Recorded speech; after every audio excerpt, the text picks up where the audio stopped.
And we are live. Hola, Madridistas. Welcome back to another episode of Let's Be Real podcast. If you guys are new here, don't forget to smash the likes and subscribe to the channel. We are on the road to 4K.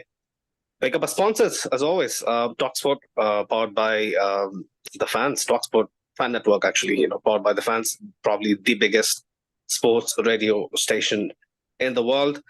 Go show their social some love. Everything on LBR, the fan cams, reviews, previews. They're all powered by the Talksport Fan Network. Also, go check out Fanatics, official partners of La Liga and Real Madrid. The links are in the description below. Right then, big up people in the chat and big up people who are going to be tuning in later on as well. I'll be very honest, right? Opening night of the Champions League, expectations, regardless of how we start a season, um, you know, as a matter of this, your chest is out on a Champions League night because nobody can really talk to us, even if we had one of our worst ever seasons in living memory last year. We head into a Champions League night with a lot on the table. Hoping that the team leaves every bit out there, hoping that we get to watch our side ball out, hoping that this is a clean slate for a lot of the players, that we keep our heads screwed in, that we play some scintillating stuff that can really get people off their seats. We saw that in glimpses, right? Sahil was mentioning, before we got on, that the first 10 minutes created all of our big chances, and that is absolutely true. Like I couldn't really argue with it, because what we saw after that was an absolute lull. We basically struggled to create clear cut chances. It looked like we were very labored in possession, running out of ideas quickly. I know this is a transition season.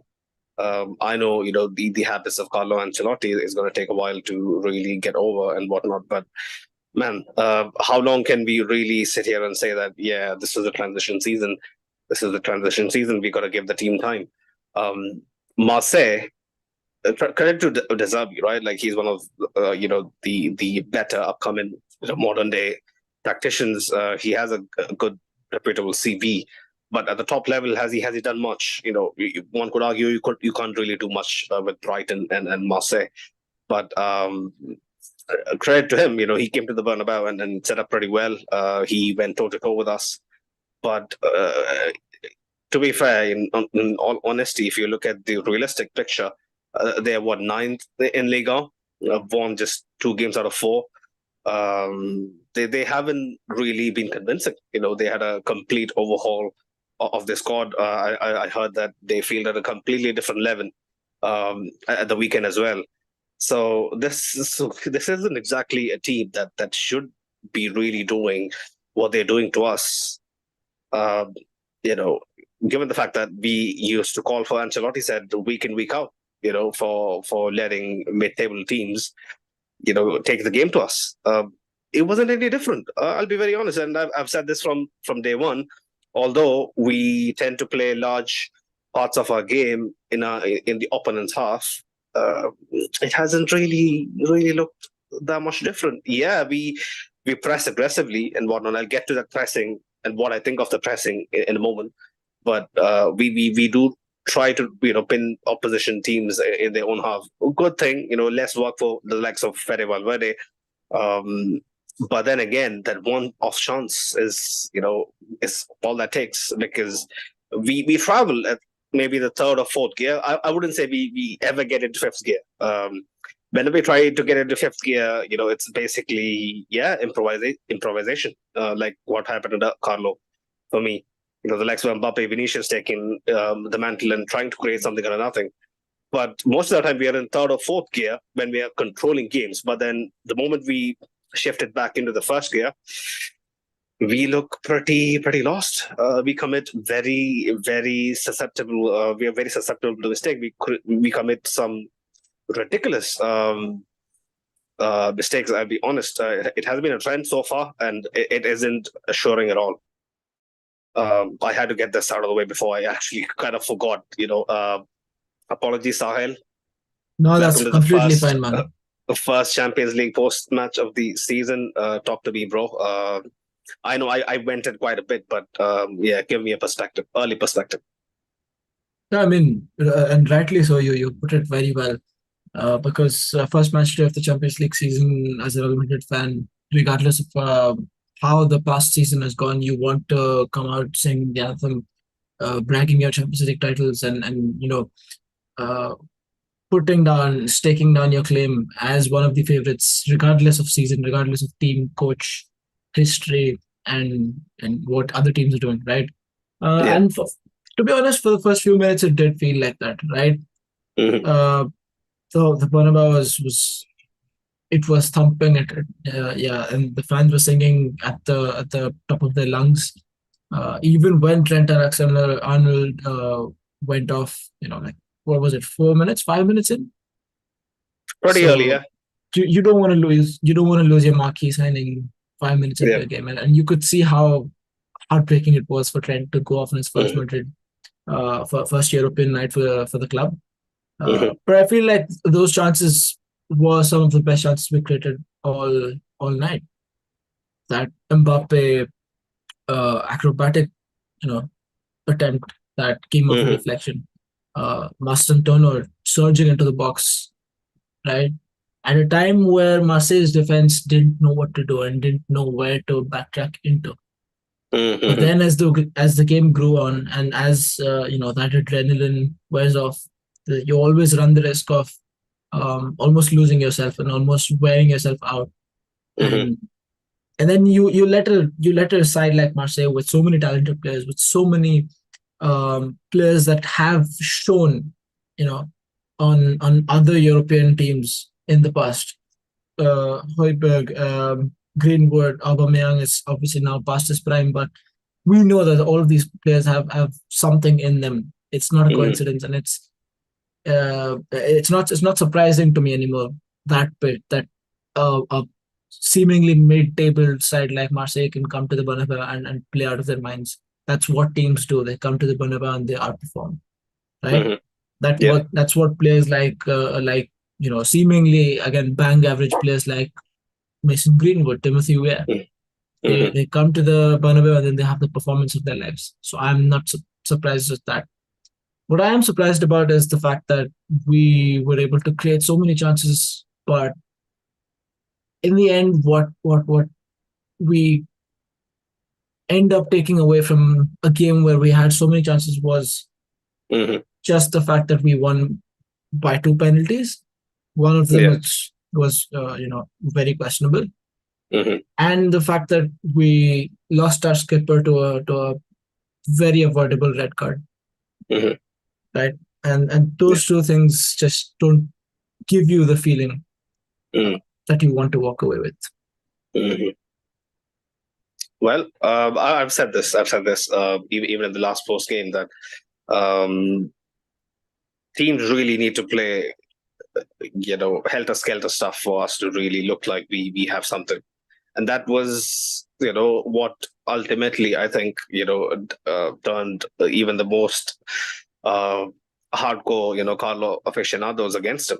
But I'll be very honest, right? Even in Carlo, I mean, Carlo is a different specimen all in itself. 30 years in the game, he has a lot of experience, right? A lot of know-how how to handle these kind of situations. But what I'll give Carlo is the fact that from the get-go, even in his first stint, maybe it's the players that he had, at his disposal. If you have guys like Benzema, I mean, even with very basic framework to go out and kick ball, you might look like your side is, actually having a ball out. Um, Under Xabi Alonso, it's not the case. From Carlos' first game itself, you just saw the expression. You just saw players really, really turning it on, and taking the game to opposition. Yeah, yeah, we kind of look super negative in the big games. I'll, I'll, I'll, I'll just get right into it. I was talking about the pressing earlier. That I felt like I've said this throughout the opening month of the season.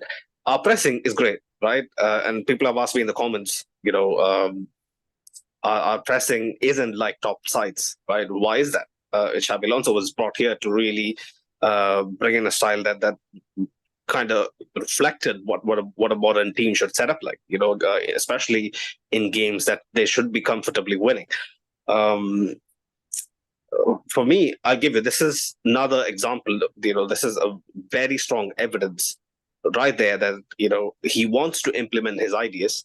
His players are willing to back that. Thibaut in the post-match interview, he came out and said, last year we wanted to do the same. We wanted to actually defend from up front, but when your attackers and your wingers aren't really working in tandem to close down spaces, we can't really do that. But now, the likes of Mbappe, he literally named them. I think I read it on Twitter on Madrid Extra, but he actually literally named them. The likes of Mbappe, Rodrigo has to track back. I get it. It's great. You like your wingers really, supporting their wing backs, basically defending from the front is the basis of a good side. I get it. We wanted that, right? Like we questioned some of the leeways some of the bigger stars got last season.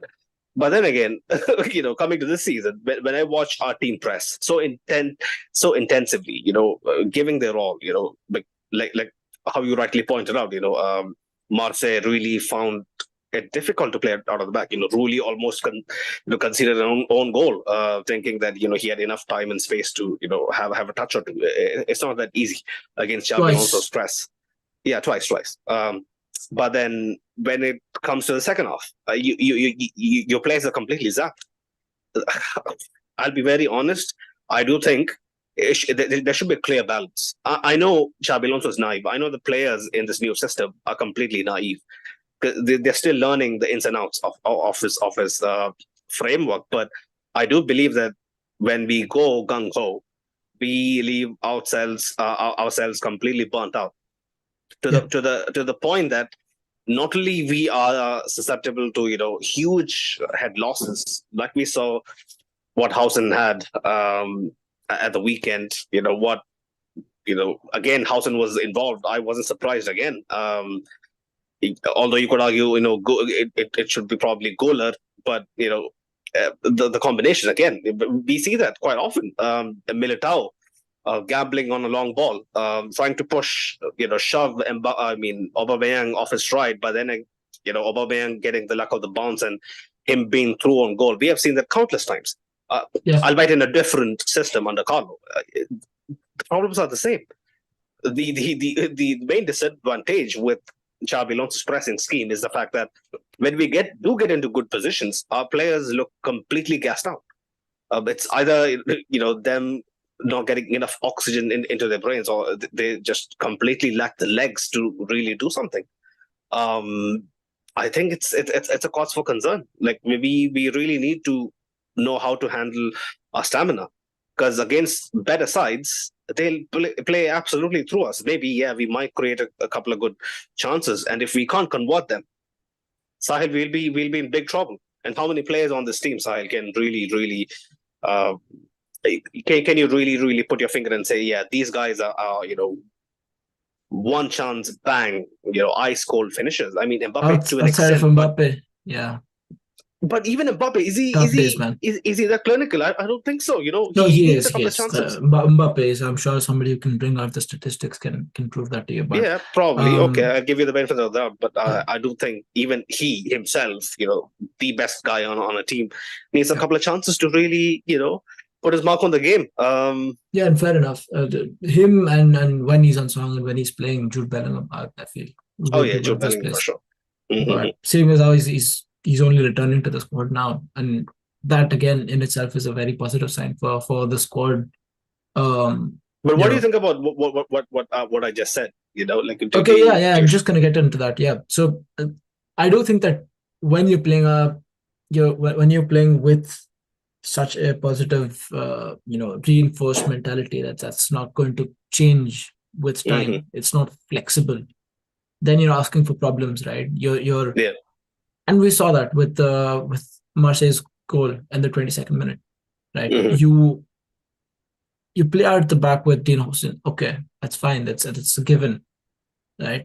But then you end up in a position where your structural integrity is compromised with Arda Güler with his back to goal, Mm. right? And then he receives the ball on the half turn, doesn't know what to do with it, doesn't know where his second man is, and then he loses the ball immediately to Mason Greenwood. And you could argue that was Arda's mistake, but that was as much Hoysen's mistake for playing him in that position as it Yeah. was Arda, right? Mm-hmm. And then we just collapsed because every time we've seen this, yes, we do press from the front, right? Mm-hmm. We do have Masantuono running very hard at opposition, but we have no semblance of a counter press, which is something that happens within the first 4 or 5 seconds of losing the ball. Yeah. And that has never been something that I've associated with any of these players, even Fede and Jude. Jude maybe to some extent, yes, but Fede these days he doesn't have the engine to sustain that. Yeah. I think they're being more smart about his workload, but that's different. Anyway, when we do lose the ball, especially on our side of the pitch, we do look very vulnerable and very exposed. Because if you go and look at the screenshot of the time where Arda gives away the ball, right? Under an Ancelotti era, you would still have your fullbacks running back and being in a position where you can compromise something. But we completely get sandwiched with two darting runs on either side, and then one of them gets played in. Luckily for Timothy Weah, he ends up in a good position. So I just don't see how. You mentioned the word naive, right? I just don't see how this is gonna sustain itself against sides like PSG when we come up against them, Liverpool when we come up against them, and this is only Marseille. Yeah, and if you remember the Aubameyang chance, although it's in transition, you could call it in transition, but it wasn't a lightning counter attack. I mean, the shot that he had, so much time. He had like literally he could take even like he could have even took a couple more touches to really position himself well and drill it into any corner. Courtois did brilliantly there to hurry him. Actually. Yeah, if you actually save, but 100%. But if you look at the play unfold, and the reason why Aubameyang gets into such a good position is the fact that Militao and Carvajal are basically hugging each other. That shouldn't be the case. I mean, Carvajal should understand the danger out wide and then really go to him. I mean, I know it's basically playing by the rule book that like leave your man out wide. What can he do from out wide? You try to protect the space inside, but you just look silly if you're completely beaten and your centre back and your wing back is holding hands with each other and the opposition striker gets shot away. I mean, I've seen that way too many times. Like you said earlier, I mean, that's something that I would like to again fall back on. Once the shit hits the fan and we are backpedaling, we don't look like a team that has the defensive nous at all. I mean, the way it still was early days, but come on, Sahil, can you really sit here and tell me the way PSG dismantled us a couple of months back, it can't happen again? It'll absolutely happen again. It will. And there'll be huge concerns. I mean, all the people that can say, "Oh, this is a transition season," wouldn't really be so kind when that night comes. No, so absolutely. And you know what? When that night comes around, the same characteristics or the same patterns that we, are now in these wins praising with Trent posting up the right wing or with Carreras making darting runs on the left, we're going to scrutinize those things, and we're going to look at them with a lot of criticism, because I know Carreras is a lot better. He's more one of the best performers tonight. I know that. But can he really add anything substantial in an attacking sense? I don't think so. Zero. That's what I'm getting to. Zero. No, so his movements off the ball are quite effective to an extent. Decent. It's an upgrade over front. Yeah. over Fran and a big upgrade over Mendy. But Mhm. defensively, he does leave a little bit to be desired. It's not that he's a bad defender, it's just that he's not present in those situations. Right. It's Mhm. just that he's not there, he's not tracking back often enough. But when he is, I'm not at, you know, uh He's pretty good um, one-on-one. yeah, yeah. If I I'm not remember, Greenwood bet him just once throughout the entire true, 90. true. I'm not disappointed with him there when he's Mhm. there. It's just that Mm. he's rarely ever there in that position when we do lose the ball in our half, and that's not his fault. It's just His a role byproduct. basically Yeah, it's a is byproduct heavily, of yeah. the way the system works. But Mm. let me tell you this: it's going to feel very frustrating when Yamal turns Rudiger, or well, not Rudiger anymore, or just Hoyson on his back, and there's no protection on that wing. If Xabi Alonso is clever, like he'll go back to basics in those big Yeah, games. He'll look at the Carlo Ancelotti blueprint to help him. yeah, I'm pretty sure that they're talking, through WhatsApp or something, because they clearly can identify that some of these players, they aren't really built to sustain this kind of pressure and really be that team that yes ascertains dominance over sides. So I've said this before as well. I mean, people listening and later on they might really think, yeah, why is he so negative, right? Why is he a negative Nancy?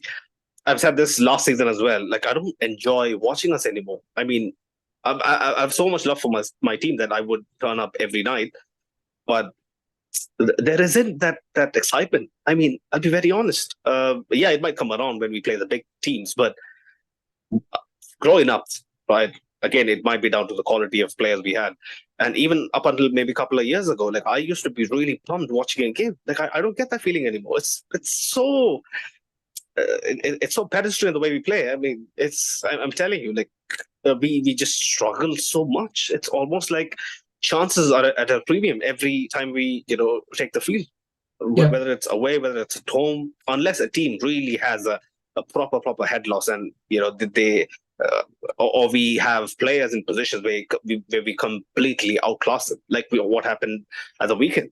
Um, yeah.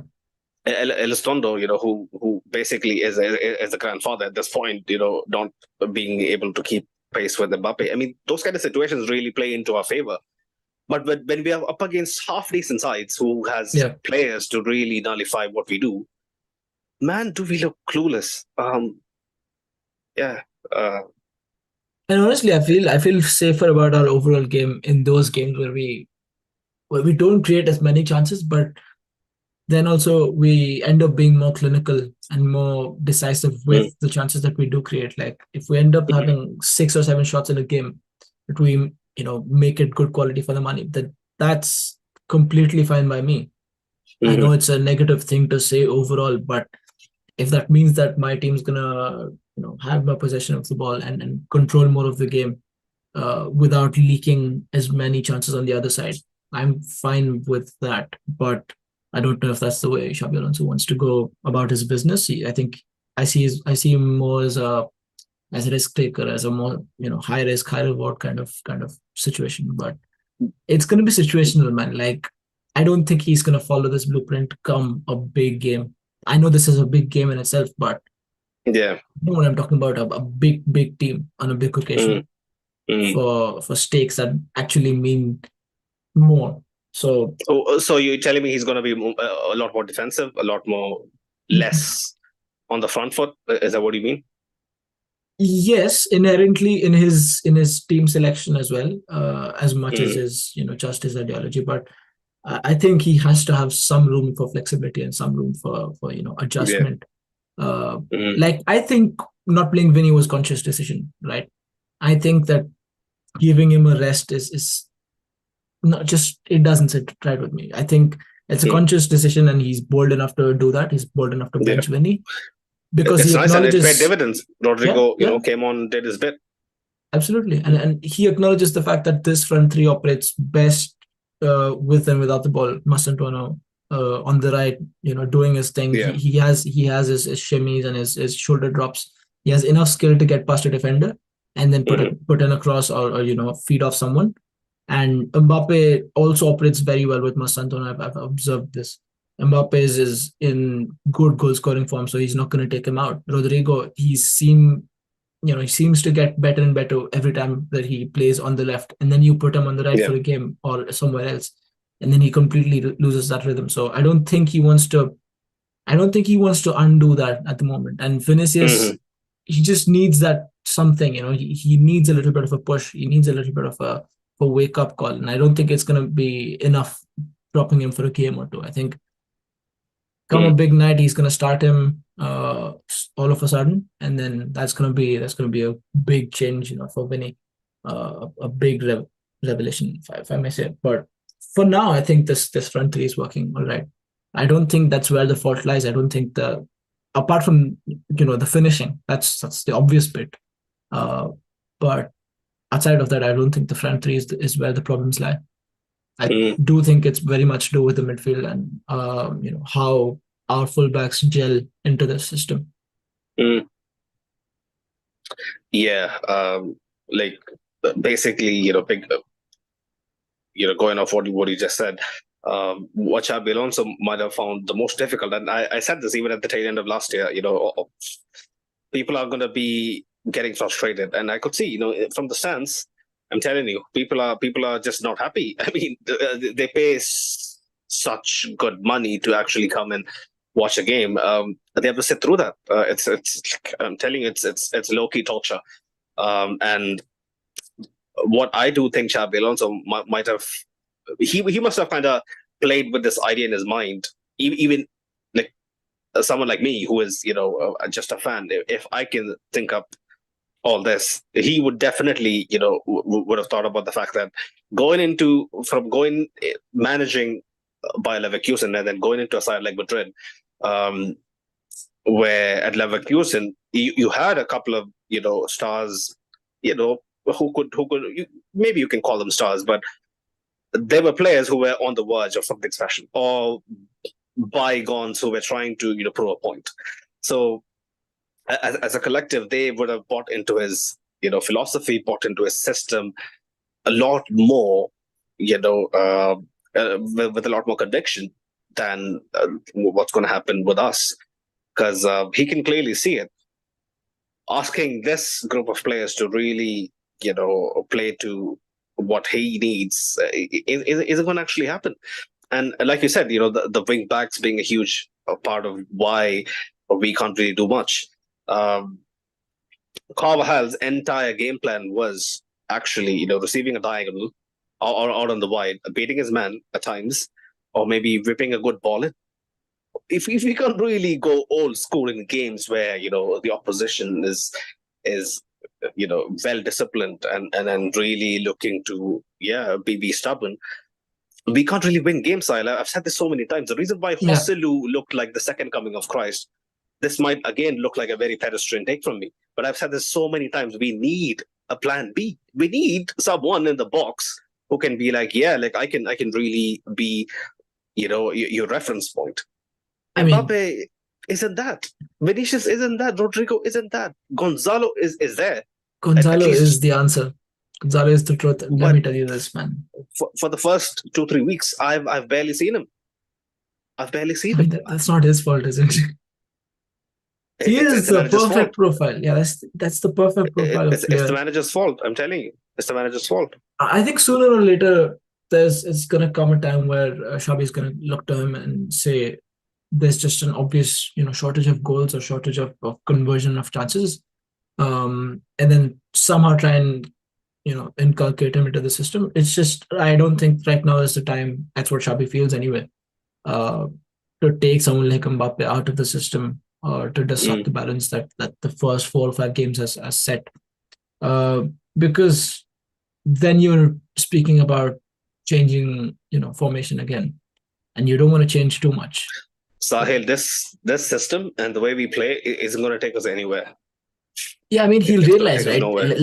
Let him fuck around and But find it'll out. cost us So a we're season then. still no, That's what I it's feel not like. going to cost us a season. It's going to cost us 1 or 2 games, and then I think he'll be quick enough to realize once the results go south. But Anyway, the point I'm making is eventually he's going to realize, and then he's going to try and fix it. But that's not where the biggest of our problems are. I think Mbappe is doing a decent enough job right now in that position. And whenever he's playing off the left, just off the left of someone else, he's See, doing all right. I'm not saying we should move Mbappe. I'm not saying we should move Mbappe. I just see Mbappe drifts out wide. Okay, even if Gonzalo starts, down the wing, they can really interchange. I mean, we have seen so many fluid front threes. I know Mbappe relies on his effectiveness on the wing to really create space for himself. So once teams go into a low block, we need a plan B. That's all I ask. And we can't really rely on. See, let's say we continue like this, right? We do. I'm pretty sure we're going to lose the Clasico, Sahil. I'm 100% sure. I'm not pretty sure. 100% sure. See, I'm someone who relies on having hope, right? For the side. Nobody predicted us winning the double in the season preview. I did, but I'm telling you from the evidence that we have, I'm pretty sure we lose in the Clasico. We might win the derby, right? And it'll be very close. Like, I'm pretty sure it'll be super close. It won't be straightforward away at the Metropolitano, but we're definitely losing the Clasico, and we might. I don't agree with that, but right. Okay, fair enough. But I'm just telling you my perspective, right? We might lose the Clasico and still be kind of, in and around, maybe a couple of points off Barcelona going into Christmas, navigating the group games, decently. I'm not sure how we'll survive against the top sides, right? And we do play City, who isn't really, at their best. Liverpool, even them, I don't think they're really at their best. They're not looking like the side that they were last year. Whenever I've seen them, not really convincing either. So if luck goes away, we might be okay. But when it comes to a Champions League knockout game, right, we can't rely on Gula coming on. I mean, not Gula, Gonzalo Garcia coming on for the last 10 minutes and just deliver. It's not going to happen. We gotta really give players some feeling out time. I do agree. It's so evident that we really lack proper goal threat, Sahil. I'm telling you, it's so evident. Yeah, I do remember when in the first few games of last season, where Endrick had an excellent record off the bench. I think he had come on 4 or 5 games in a row and proven to score in the last few minutes, and then everybody was like, okay, this is going to be the second coming of Jose. Whatever. I mean, whatever they were saying last season, but we did think going into that he was a player who was going to give us goals off the bench every now and then. And let me tell you, no player does that consistently. Like, obviously, Joselu was Joselu, but Enric didn't sustain it. I don't think Gonzalo Garcia is going to be able to sustain it, even if he does score in a few games off the bench. Teams will find a way. Teams will find a way to counter that. But I do agree with you. You have to give them some, breathing room into the squad. You have to give a time. You have to give. And it's not 5 minutes, 4 minutes at the end of the games. Yeah, it has to be more than that. I've seen Gonzalo come on for like 3 minutes, insignificant 3 minutes. But Sunil, this is where I think Xabi is different to Ancelotti. I think Xabi has much more of a soft spot for these young players. He understands what they need, and the not that Carlo didn't. Yeah, not that Carlo didn't, but I for one didn't expect Mastantuono to be starting back-to-back games when the season started, and that has happened, right? Carreras is a different case because none of his other competitors are nearly as. But Sahil, think for a second. Think for a second. Yeah. I love Xabi Alonso as much as the next guy, right? I've always been pretty vocal. He's one of my favorite players. But don't you think it's pretty convenient? It's pretty easy for him to make a decision for Mastantuono on the right. Brahim, has he impressed? Not really. No. He has had some highs. Rodrigo on the right. What is he going to do? But then with Arda, Mastantuono. Arda hasn't impressed. But he's sticking with him. Arda is a no-brainer in midfield, Sahil. Or he starts in midfield, but he's a roaming 10, sort of. So you're saying he's an anomaly enough to Trust No, him for one I'm out of just three giving you games. the He's gonna cold, he's harsh gonna truth. produce. He's gonna produce one or 3 games. Arda. What do you mean by that? I don't understand. Because Yeah. even today's performance, Arda, I wasn't convinced. No, That's he partly hasn't looked. because Yeah. that's Go on, go partly on. because Go on. Mastantuono takes up that role half the time. But he just didn't have anything that he provided that was positive in a way that the Yeah. team really benefited of that. I still don't think he knows himself where his best position is as an interior right or as a left midfielder. I mean, you can't really take him out as a 10 and just isolate him there without the burdens You're of talking about pressing. Mastantuono, right? No, I'm talking about Adam, not Masanton. Okay, okay.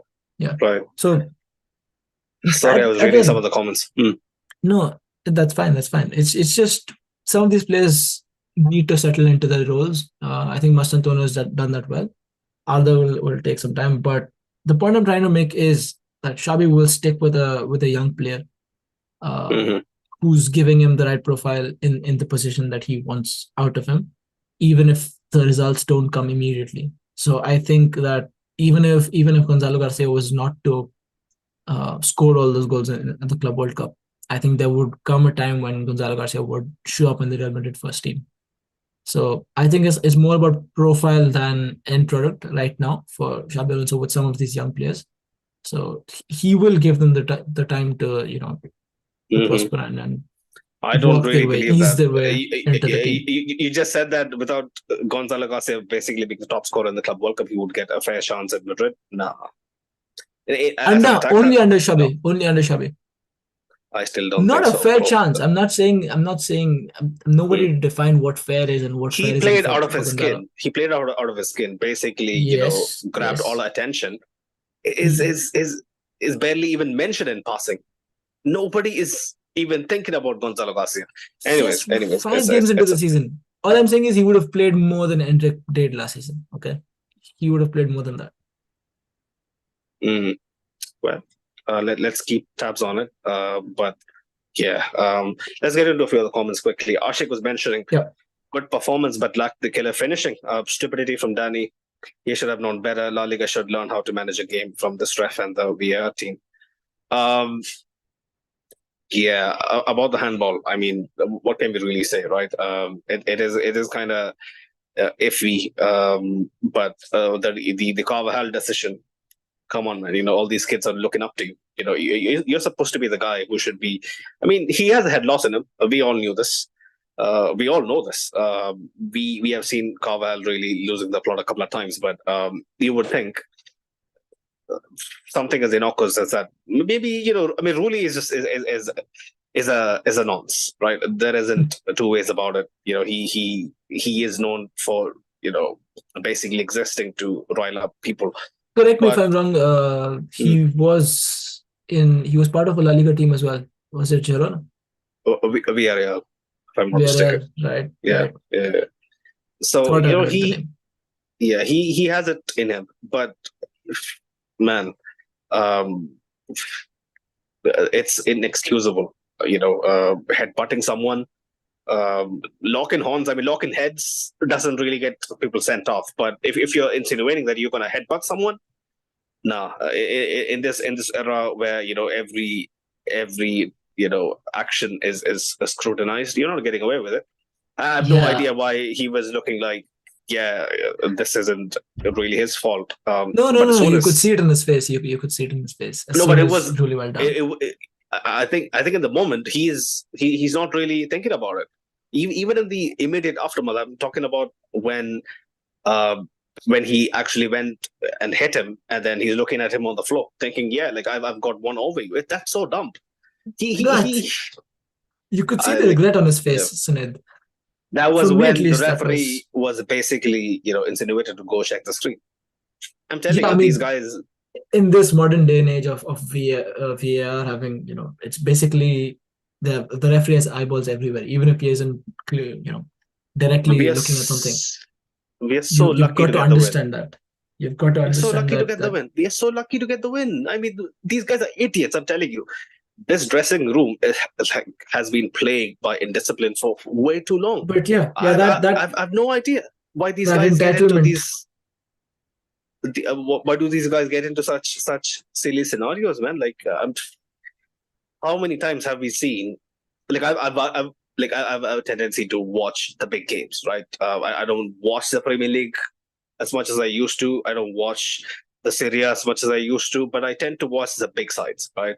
Just to keep tabs on them. And I've like, apart from maybe Milan, um, I haven't seen many top sides really have disciplinary issues consistently, and as widespread as ours. It is something that uh, affects us even from the very inexperienced players up to the veterans. There isn't, uh, uh, I do feel like there isn't a consistent voice in the dressing room keeping these guys in order. I don't think so. I don't think so. This is a clear leadership problem. It is as clear as day. Um, yeah. Ashik was mentioning, let's enjoy the team until Endrick comes back, dreading his return. I don't know why we have to go after Endrick, man. I've always said this. He doesn't have the profile to play striker. Exciting signing, yeah, but how can he really get involved unless he's playing for a side that caters to him and basically makes a system that plays to his strengths. Like, he can't play as a lone CF, I don't think. Um, but we have to give him time. He's still young. Like Adrika, I think she was agreeing to how Sahil was mentioning. Um, we'll struggle against the top sides if we continue to keep making such silly mistakes. Brandon guy was mentioning he's trying. I think he's referring to Mbappe playing down the middle. Mbappe has looked far better as a centre forward. Then again, I'll tell you that he isn't really comfortable. I've seen the game long enough to know that when someone isn't really fancying something, I just know it. He relies on his incredible pace to play on the shoulder, of his opposition defense, and yeah, just being in transition with the legs of Mbappe, I think he's going to feast. But let's say in 7-8 years, right? When Mbappe is 34, 25. Let's see how we play CF. I'm guaranteeing you, he won't be able to. He's just not going to be able to play CF. It's as simple as that. Yeah. Random guy was mentioned. We have many players and have to try and find out what is working and what is not. I completely understand. This Xabi Alonso is constantly mixing it up while keeping a certain level of meritocracy to his decision making. But I'm telling you, yes, we have 4 out of 4 wins. Yes, we look like we have a lot of control during games, but all it takes is one half chance for entire defense to collapse. And when we are caught at bay, we look like we don't really have a collective sense of urgency. We don't really have a collective sense of togetherness. I mean, Chouameni, I have to really pick him up. We didn't really mention him so far. In this post match, half an hour in. Almost an hour in, sorry. Chouameni has been incredible, Sahil, so far this season. And I do think Xabi Alonso's system looks so good, heavily or largely due to him.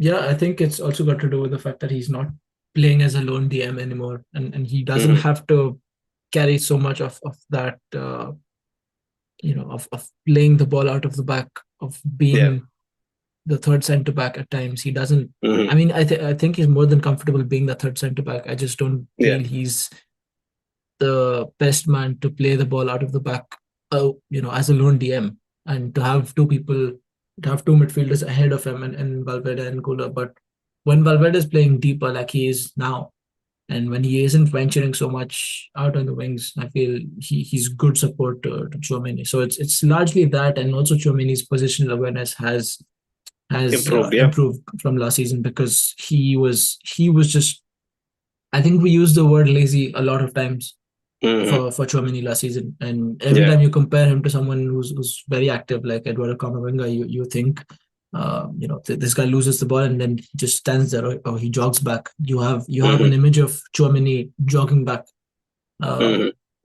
I still think he jogs back, but he doesn't lose the ball in compromising possessions nearly as much as he. And whenever he's aggressive with the press, he wins the ball. I mean, I've seen him win some incredible duels.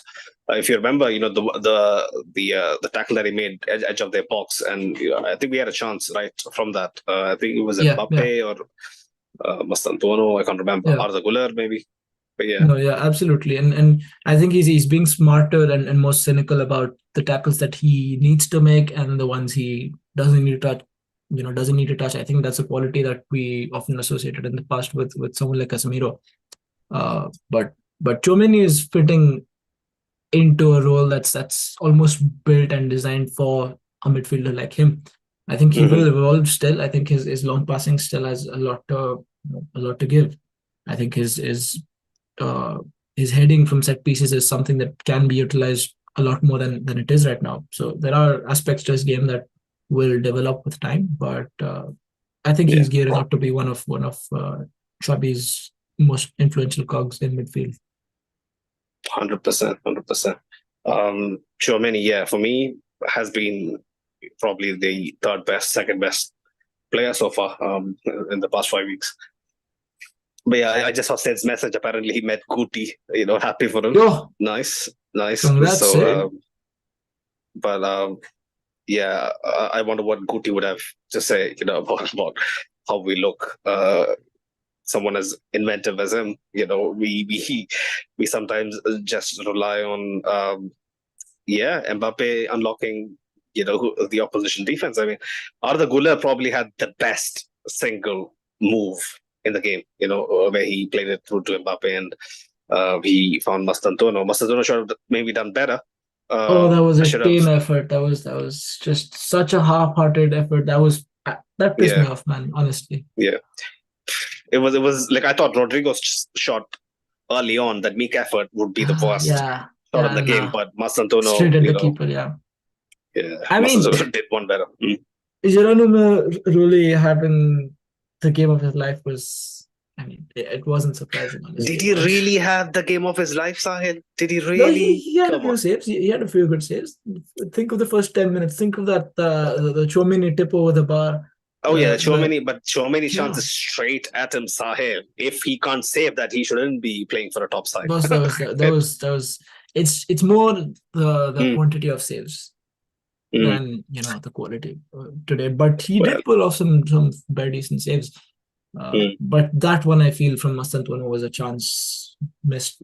Would have been a nice way to bring up his first goal. All I can say is if you said Rulli had a blinder, and then if you had the same sentiment for Thibaut, I would agree with you. I do, and I was about to mention that as well. I think I did earlier where we spoke about the Aubameyang chance, but with Courtois, it's something that goes under the radar so often, right? He just pulls us out of situations, and he gives us these performances so often, especially in the Champions League. I don't know why. It's something that's being associated with him now more and more, the way it was with Keylor Navas back in the day. But anyway, Courtois pulling out saves out of his arse. I think more than a couple of times. There was one from Aubameyang where he dived to his right, and then I think another one from range. Where it was low to his right. So big ups to Thibaut. Well, maybe I'm being a bit harsh, but I do think both keepers had made. I mean, I think both of them, they made saves that they were supposed to make. But that's just me. Maybe it's, two different perspectives looking at things. But me personally, I don't think the goalkeepers had a huge say in how the game went. The shots they faced, they should be saving them. I mean, I'll be honest. If they are not doing it, they are basically on a level. But let me get into a few more of the comments. Ashik was saying, we'll get battered in the Classico and lose the derby. the same optimism that I share. Random guy was mentioning there are more positives than negatives if we consider the first 5 games. I agree to that to an extent. I'll be honest. The dominance, the control we have, the fact that Fede, doesn't really have to break his neck every time we're in transition, um, is a good change. Is a good break from what we were used to under Carlo. But then again, if we have all the dominance, all the field tilt and all that bullshit, these tacticos come up with, if we are dominant in all that and concede to one half chance, I mean that people will argue that's football, but I'll be honest, it isn't really for me. It isn't really for me. It isn't really for me. And I do think, like, Xabi Alonso, if things go south with how we are looking, he has to take blame for how he's setting up and the kind of personnel he's picking for these games. But I do feel sorry for him because replace Benzema with Mbappe. Replace one of the more better wingers with the likes of what we have. We might look a lot more brilliant. We might look a lot more inventive, a lot more clinical. But the ones we have, maybe it's a general drop off in quality over the years. They can't really do much. And the way we play, it's very possession oriented. Like the emphasis is on keeping the ball. The emphasis is utterly on keeping the ball, unless we are cornered and the backs are to a wall. It's very much possession. It looks very sterile for me. I'm actually okay, I know this might be a negative opinion, but I'm fine with keeping the ball as long as it means we're passively defending. And not, for sure, not letting out chances. Yeah, I'm completely fine with that. Like even in the team I play, we are very possession oriented. Like we take minimal risks. But man, do I die of boredom. I just want to see people doing their thing, man. Maybe I'm a bit old school, but yeah. Ashik was mentioning and wait for another free signing to fix the issues. Again, Trent going down. No Carvajal. I think we go away to Kazakhstan or Kyrgyzstan. I can't remember. But to Kairat away in the next Champions League game, we won't be having him. Housen is sent off. Trent with a hamstring injury. Xabi did say that Housen was sent off in La Liga. I know. But for the game of the weekend, we don't have a. Right. Yes, of course. Yeah. So it's back to square one again, where we are struggling to field defenders. I don't know why we run ourselves into that position every single time. If we like, I heard Arsenal paid what, like 17 million or something. Maybe that's part of the deal.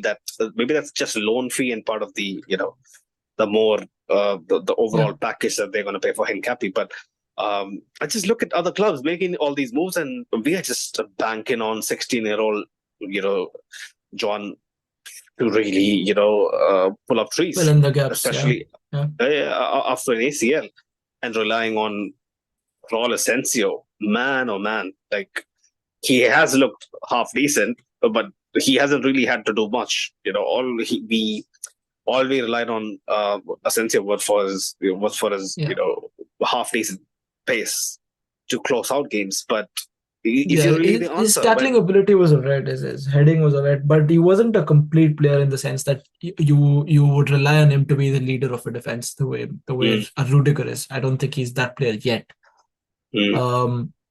But yeah, he very well could develop into one, but I don't see him getting the kind of minutes this season. Rudiger Alaba is completely injury prone at this point. Rudiger, he looks like it'll be a long way back for him, back to his full prowess. So relying on a very, very erratic Hausen, I must say, I was so excited for his signing. His ball playing ability is probably the best in the world.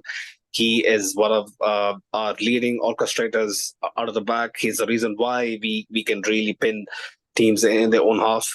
But he is not someone who you would say, he put his body on the line to save that goal. Or he's that guy who's gonna be absolutely no nonsense. He's not that kind of centre back. He's a Saliba.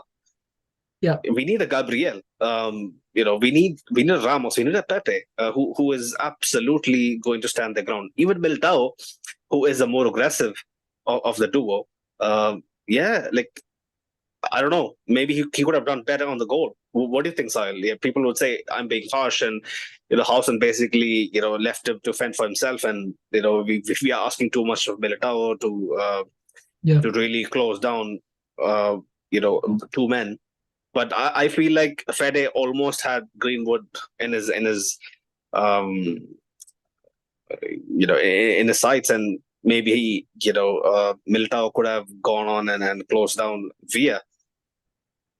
I don't know, man. Our defense never has looked convincing. That's why I appreciate Mendy so much, because he just when he's on song, he just doesn't.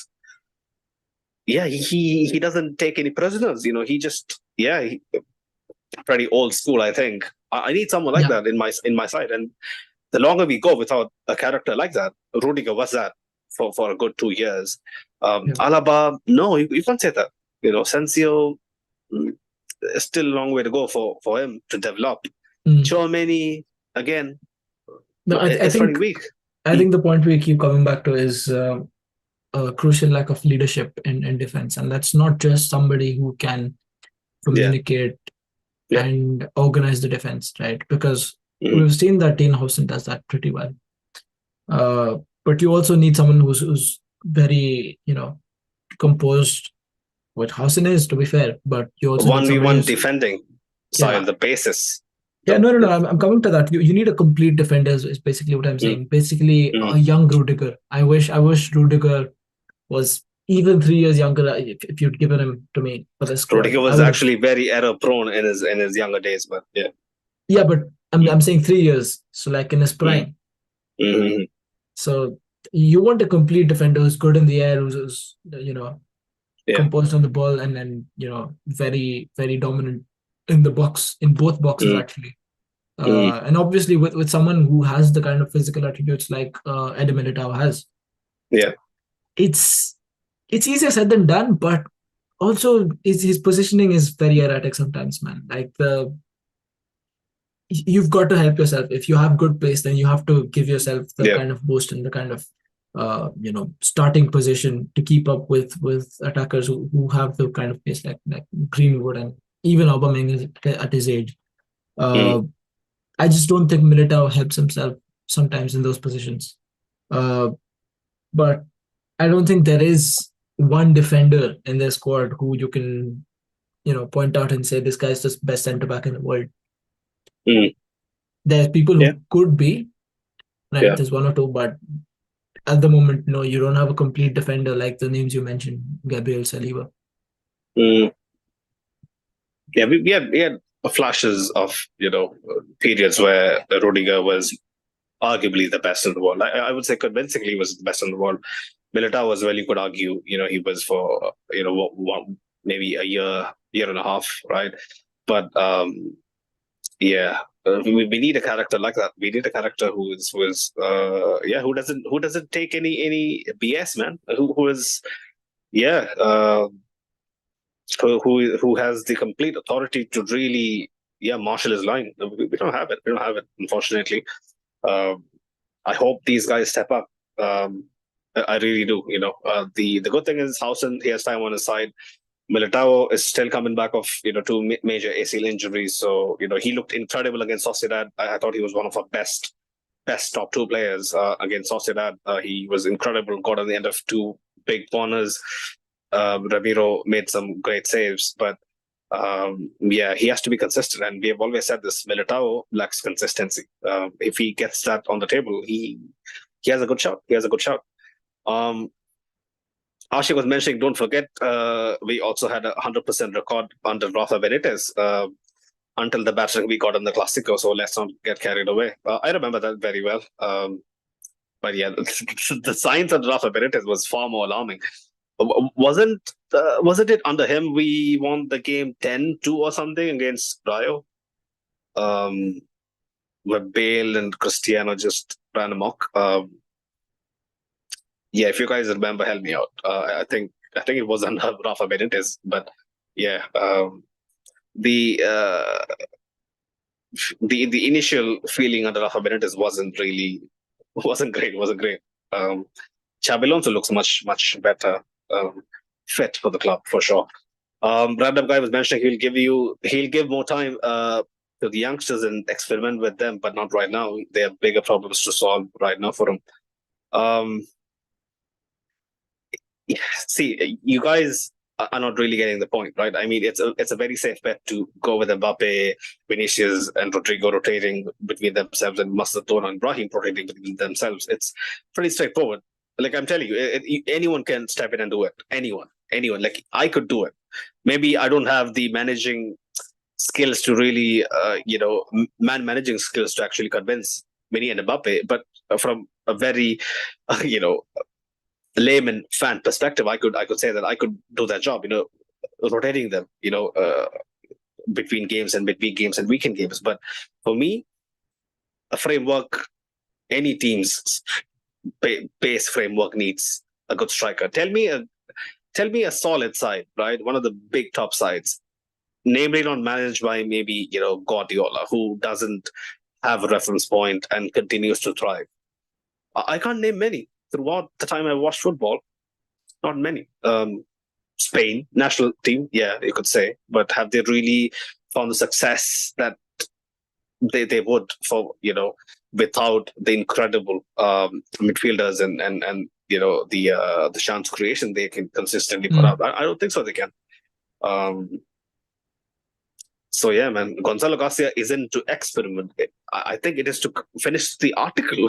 I do feel that's what we are actually missing. But then again, Xabi Alonso sees him training.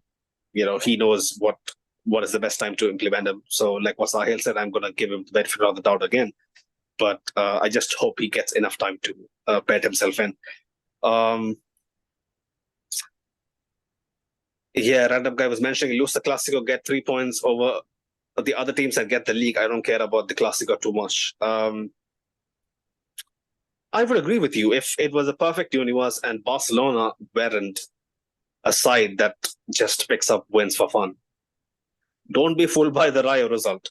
Rayo really had a card up their sleeve, basically playing the likes of Issy, basically starting the likes of Issy offside and trying to, second guess the Barca's high line and basically playing chess with them.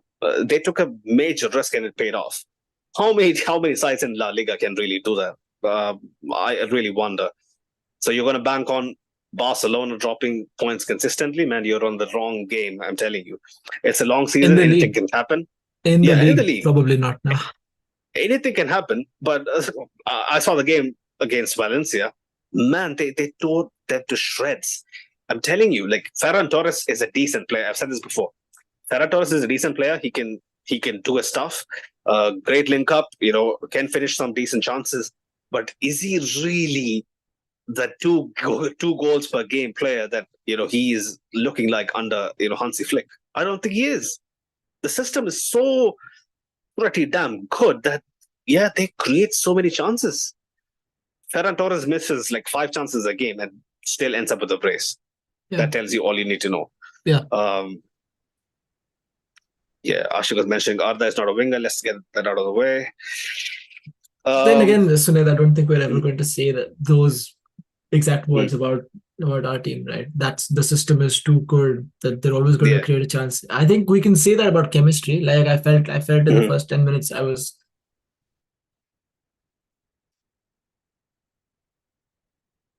Sahil, I think I lost you for a second.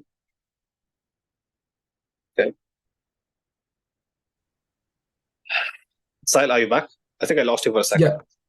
Yeah, okay. I think my network just buzzed out. Okay. I think we're still on, right? We are, yes. Yeah. Yeah. I think we're on. Yeah. Go on. Yeah. No, like I was saying, I think we can have moments where the chemistry just clicks, and that's pretty much best case scenario for our team.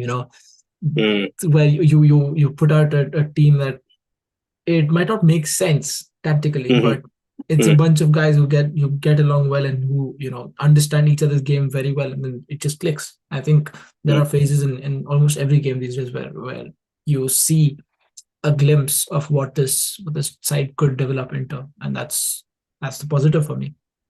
Mhm. Well, um, a few more of the comments before we slowly start to wrap this up. Ashik was mentioning we don't have the correct depth in certain positions, and we're missing a key player. And you know who that is. And Bellingham, yeah, I do believe Bellingham is going to make a big difference when he comes back. But we are waiting to sign that price, that piece next year. So fucking dumb. Oh, I think it was referring to a focal point, or maybe a centre back. Just clarify yourself, Ashik. I do feel like we still need a striker. We still need a huge centre back presence and experienced one. Saliba is being mentioned, but then again, I'm telling you, Saliba is really good. Saliba looks so good because he has Gabriel next to him. I mean, Saliba is basically going to be like Hausen, who has his off days, who has his moments, who is excellent on the ball, who is a Rolls Royce centre back, but he isn't someone who's gonna get his trousers dirty as much as we would like to think. Um, at least from what I've seen and what I know. But yeah. Random guy was mentioning that's a 10th red card in the last couple of seasons, and all of them are stupid from our players. Xabi has to work on fixing these players' mentality and calm them down a little in these reckless moments. Yeah, I don't think he can do much, really. Is he going to be a school teacher and tap people on their wrists for lashing out? I don't think. We're dealing with grown men who have a couple of kids. How much can you really harness all that? I don't know.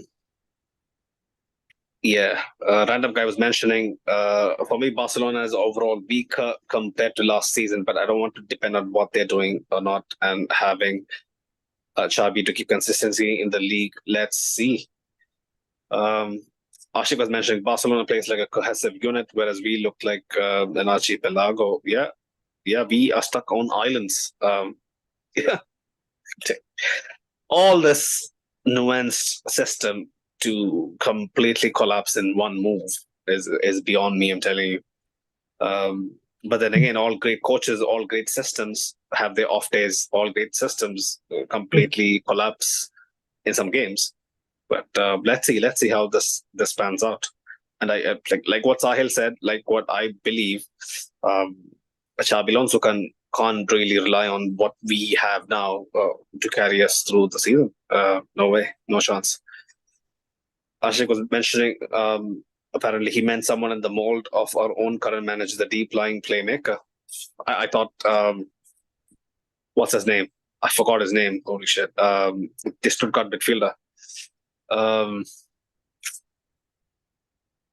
What was his name again? The German? The guy with the nose. Yes. Okay, you could say that. I forgot his name, but yeah, he was supposedly our biggest target, but he didn't want to really Stiller. go. Was it Angelo Stiller?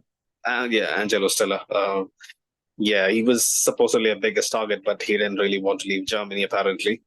Yeah, German players tend to be like that, but we need to find someone like that. We need to find someone who can really be that guy who can, be easy on the ball. We don't have that. We don't have that. We have someone like Goller, who is decent at that, but he's not really a deep line playmaker. But yeah, random guy was mentioning Madrid 60% and Barca 40% to win the league. I like those odds, but I believe it's going to be so much more closer than that, and in favor of Barcelona. See, I don't like saying all these things, but man, I just know what I see. I'm not going to lie to myself and be like, yeah, like we just look like the more convincing side. No way, no chance. And if you believe Barcelona don't look as good as last season, and we still look way off it for the other perspective, like the ones I share, that tells everything that you need to know. But yeah, That's pretty much any last thoughts, Sahil, quickly? No, I mean, I'll take the result, man. I would happily take that result because we did not do justice to our first half when we came out in that second half. It was quite a boring performance, if I'm being honest. But yeah, we just have to keep growing from here, and I think the Champions League this season is going to be incredibly exciting. But I mean, purely because of the kind of fixtures we've been given. So some of them are going to be really tough as well.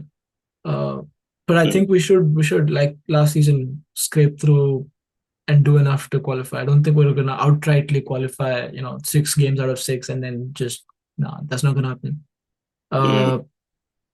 But yeah, let's hope for the best. And then the league is all about consistency, man. Like you can have one-off performances in the Champions League, uh, but you have to have a pattern going through in the league. And I think Xabi's he set up his team well for that. I don't know about the Champions League yet.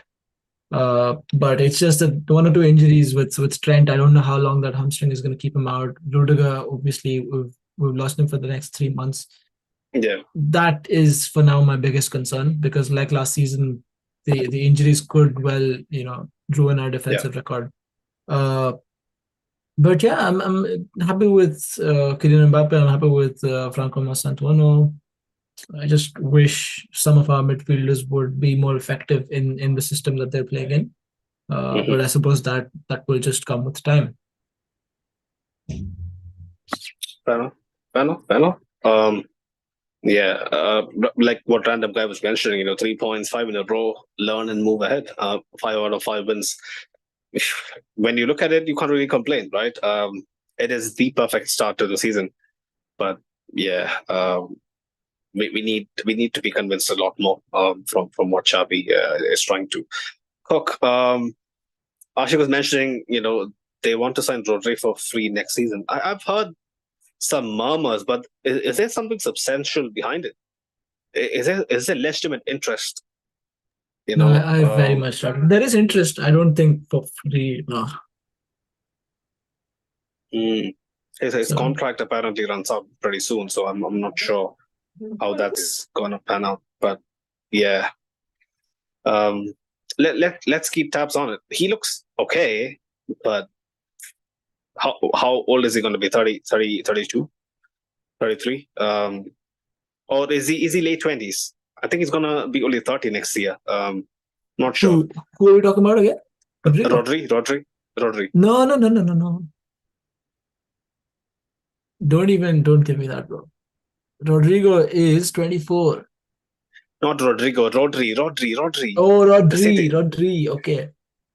Yeah. I don't think that's happening for free, man. I don't think they're gonna let him go. I mean, I wouldn't be surprised, but I would also be surprised if City let him go for free. Yeah. They are smarter than Bayern and all those clubs out there. I'm not sure how that's gonna pan out, but let's see. Big up people in the chat. Big up people tuning in later on as well. Look out for the fan cams as well from Madrid outside the Bernabeu. I'm pretty sure Sid is talking to the fans, and I hope they have much better optimism than I do. At least Sahil has for what lies ahead, and look out for those. Big up Sid. Big up our sponsors as always. Talksport and Fanatics. Go check them out. And big up to you guys, man, who send us positive feedback, negative feedback, and make this a two-way street. We really appreciate it, and you guys are the biggest reason that we are consistently doing this for the past 4 years, 4.5 years. So yeah, big up yourself, and thanks for all the love, and keep supporting the pod, man. We are fans just like you, so yeah, we appreciate all the love. But until next time, Hala Madrid. Hala Madrid, guys.